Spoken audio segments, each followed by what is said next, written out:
முல்லை வேந்தன் அப்படின்னு கேள்விப்பட்டிருக்கீங்களா? முல்லை வேந்தன் அப்படிங்கிற பெயர் பெரும்பாலும் பறையர்கள்ட்ட அதிகமா இருக்கும். ஏன்னா இந்த பறையர்களுக்கு தான் இந்த ஆதி மொழியோட அதிக தொடர்பு. ஆதியில் மொழி பறைந்தவன் பறையன், புலையன், வரையன். இந்த இந்த மக்கள் தான் ஆதிகுடி, மூத்த முதல் மாந்தன், இனிஷியல் பீப்புள்ஸ், ஆதி மானிடர்கள். ஆதி மானிடர்கள் எங்க தோன்றாங்க? மலை உச்சியில வெறும் பாறை காடுகளாக இருக்கக்கூடிய இடத்துல இவங்க பரிணமிக்கிறாங்க. பரிணமித்து அவங்க கொஞ்சம் கொஞ்சமா அதுல சர்வை பண்ணி அங்க இருந்து கீழே இறங்கி வந்து மலைச்சரிவான இடங்கள், காடுகள், புதர்கள்ல வேட்டையாடி வயிறை நிறைச்சிட்டு திரும்ப அந்த கேவ்ஸ்குள்ள, குகைகளுக்குள்ள போய் தங்குறாங்க. பாறை இடுக்குகள்ல, பாறை பெரும் பாறையாகவே இருக்கக்கூடிய இடங்கள்ல தான் இவங்க பாதுகாப்பா இருக்க முடியும்னு சொல்லிட்டு அங்க போய் இருந்து வாழ்றாங்க. இவங்களுக்கு நாகரிகம் வர வர வர வர கீழே இறங்கி வராங்க. மலைச்சரிவுகள்ல, மலைச்சரிவான இடங்கள்ல இருக்கக்கூடிய காடுகளை பயன்படுத்தி அங்க ஆயம் அமைத்து அங்க ஒரு நாகரிகத்தை படைத்து வாழ்றாங்க. அங்கதான் தலைமை பண்பு அப்படிங்கிறது உருவாகுது. தலைமை பண்புக்குத்தான் அரசன், வேந்தன், மன்னன் அப்படிங்கிற அந்த அடையாளம் பறையன், ஆதி அடையாளம் பறையன். ஏன்னா ஆதி பறையன் அப்படிங்கிறது சூரியனை சொல்றது, சிவனை சொல்றது. இந்த மலை சித்தனாக இருந்தாலும் சரி, சூரியனாக இருந்தாலும் சரி, சூரியன் தான் இந்த மக்களின் மூலவன், அவன்தான் இறைவன். அவன் பெறப்படுத்த நமக்கு தலைவனாக வாழ்ந்தான் அப்படிங்கிறதுதான் நமது நம்பிக்கை. அதனாலதான் இறையாண்மை சொல்றோம். இறையாண்மைனா இறைவன் நம்மை ஆளுமை செய்வது. அதான் மன்னனை தான் நம்ம இறைவன் அப்படின்றோம். வேந்தன் அப்படின்னா வேதகால தலைவன், வேதகால கடவுள். மனிதன் வேடனாக வேட்டையாடி வாழ்ந்த காலங்களில் நமக்கு தலைமை ஏற்று நம்மை வழிநடத்தியவன் யாரு? அவன் தான் வேந்தன். அவன் எங்க வழிநடத்தி வாழ்ந்தான்? முல்லை நில ஆயத்தில் ஆயத்தலைவனாக, ஆய அச்சியாக அவன் வாழ்ந்தான். ஆய தலைவியாக, தலைவனாக கருதப்பட்டவங்க, தலைவியாக கருதப்பட்டவங்க ஆய அச்சி சக்தின்னும், பிற்காலத்துல இந்த ஆய அச்சன் தலைவன் அவனை சிவன் அப்படின்னு நம்ம அறிகிறோம். இந்த சிவனை யாராக அறிகிறோம்? பறையன் இங்க பிறப்படுத்தான் அப்படிங்கிறத அறிகிறோம். பறையன்னா யாரு? சூரியன். ஆதிப்பறை என்பது சூரியனை குறிக்கக்கூடிய சொல்லு.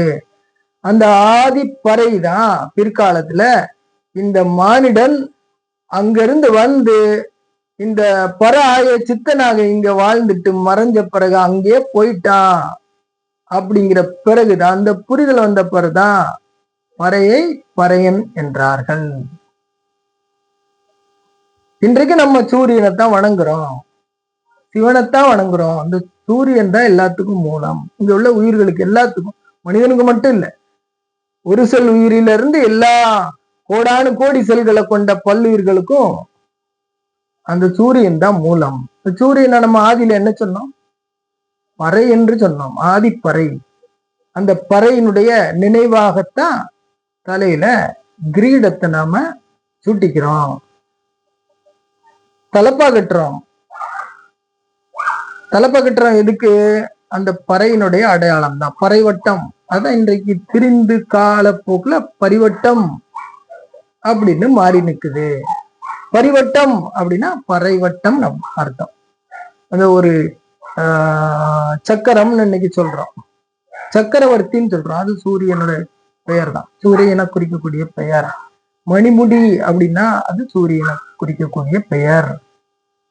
இப்ப சுப்பிரமணியன் சொல்றோம், இந்த முருகனை சொல்றோம். உச்சி பரமணியன், மணியன்னா வேந்தன் அர்த்தம், அரசன் அர்த்தம், மணிமுடி தரித்தவன் அர்த்தம். முடி தரித்தவன்னா ஆதி வேந்தன் தன்னுடைய தலைமுடியத்தான் தலையில கிரீடம் மாதிரி வச்சிருந்தான். அதுதான் அவனுடைய அடையாளம்.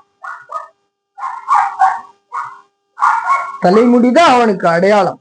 முடி அப்படின்னு அது மணிமுடி, அரச அந்த மகுடத்தை முடின்னு சொல்றோம். மகுடம்னாலும் பறைதான், பறைன்னு தான் அர்த்தம். பறை, மகுடம், கும்பம் எல்லாமே அந்த வட்டத்தை குறிப்பதான சொல்லு. கொப்பரை தேங்காய் அப்படின்னு சொல்றோம். பறை வட்டம், பறை நாடு அப்படின்னா ஒரு வட்டம். வட்டாட்சியர் அப்படின்ட்டு நம்ம சொல்றோம் இல்லையா, வட்டாட்சியர் ஒரு வட்ட நிலத்தை ஆளும் ஆளுமை தலைவன். இன்னைக்கு நம்ம சொல்றோம் கலெக்டரை வட்டாட்சியர்ன்றோம். ஒரு வட்டம் மாவட்டம் அப்படின்றோம், வட்டம்னு சொல்றோம், மாவட்டம்னு சொல்றோம். இதெல்லாம் எங்க இருந்து வந்தது அப்படின்னா அந்த முல்லைவேந்தன், அந்த மலைவேந்தன், பராய சித்தன், பறையன் அவன்கிட்ட இருந்து வந்த பண்புகள் தான். தலைமை அப்படின்னா பறையன் அர்த்தம். ஊர் பறையன் அப்படின்னா ஊர் தலைவன் அர்த்தம். எவனுக்கு பரிவட்டம் கட்டுதோ அவன்லாம் பறையன். இப்ப இன்னைக்கு கோயில்ல போயிட்டு பரிவட்டம் கட்டிட்டு வராங்க. பரிவட்டம் கட்டினா அவன் தலைவனாக அங்கீகாரம் வர்றான் அப்படின்னு அர்த்தம். கோயில்ல சடங்கு அது இதெல்லாம் நடத்தி தாம்பளத்தட்டை கொடுத்து பரிவட்டம் கட்டி விடுறாங்க. கிஃப்ட கொடுத்து பரிவட்டம் கட்டி விடுறாங்க, தலையில பரிவட்டம் கட்டி விடுறாங்க. அந்த பரிவட்டம் என்ன? பறைவட்டம். அது சிவப்பெரும் பறையனுடைய அடையாளம். அந்த பரிவட்டம் கட்டின பிறகுதான் ஒருத்தன் தலைவன் ஆகுறான். அரசன்னு சொல்லலாம், தலைவன்னு சொல்லலாம். பரிவட்டம் கட்டினவன தலைவன்னு சொல்லலாம், அரசன்னு சொல்லலாம். பெரும்பறையன் அப்படின்னா பேரரசன் அர்த்தம். ராஜராஜ சோழ பெரும்பறையன் அப்படின்னா அவன் பேரரசன், பெரிய அரசன். அவனுக்கு மிஞ்சின அரசன் கிடையாது. தேவன் அப்படின்னா கடவுள்னு அர்த்தம். மாதேவன் அப்படின்னா பெரிய கடவுள்னு அர்த்தம். மாதேவன் அப்படின்னா பெரிய கடவுள், அவனுக்கு மிஞ்சி கடவுள் கிடையாது. மாதேவன் யாரு? சிவன். மகாதேவ் அப்படிம்பாங்க, வடக்கம் மகாதேவ் அப்படிம்பாங்க. மகாதேவ்னாலே சிவன், அதுக்கு மிஞ்சி வேற கடவுளே கிடையாது. அப்படிதான் அதுக்கு அர்த்தம். அதே மாதிரி பறையன் அப்படின்னா தமிழ்ல, தூய தமிழ்ல, இது ஆதிமொழி அல்லவா, தூய தமிழ்ல பறைமொழியில பறையன் அப்படின்னா தலைவன் அர்த்தம். பெரும்பறையன்னா அவன் தான் எல்லாத்துக்கும் பெரிய தலைவன், அவனுக்கு மிஞ்சி வேற தலைவன் கிடையாது அப்படின்னு அர்த்தம். பெரும்பறையன்னா சூரியன் அர்த்தம். அந்த சூரியன் சிவன். சிவன் அடையாளத்தை தான் நாம எல்லாரும் தலைமை பண்புக்கு இன்றைக்கும் பயன்படுத்துறோம். திருமணத்தின் போது ஒரு குடும்ப தலைவனாக ஆகுறதுக்கு முன்னாடி அவனுக்கு பரிவட்டம் கட்டுறோம், பறைவட்டம் கட்டுறோம். பறையின்னா என்ன? சூரியன். பறையன்னா என்ன? சூரியன். அவனை மிகப்படுத்தி சொல்லணுங்கிறதான் பெரும்பறையன்னு சொல்றோம். பெரும்பறையன்னா சிவசூரியன், அதுக்கு மிஞ்சி வேற ஒண்ணும் கிடையாது ஒளி தரக்கூடியதுல. அந்த தலைமை பண்பு அதுதான் வேந்தன். முதல்ல உருவானவன் முல்லை வேந்தன். அவன் அங்கேயே நிறைய தலைமை பண்புல நிறைய பேரை உருவாக்கி விட்டுட்டான். அந்த எல்லாரும் கீழே இறங்கி எக்கச்சக்கமான ராஜ்யங்களை படைச்சு அவன் தலைவனா இருந்திருக்கான். எல்லாரும் வேந்தர்கள் தான். இந்த வேந்தனுக்கு மூலம் யாரு? பறையன்.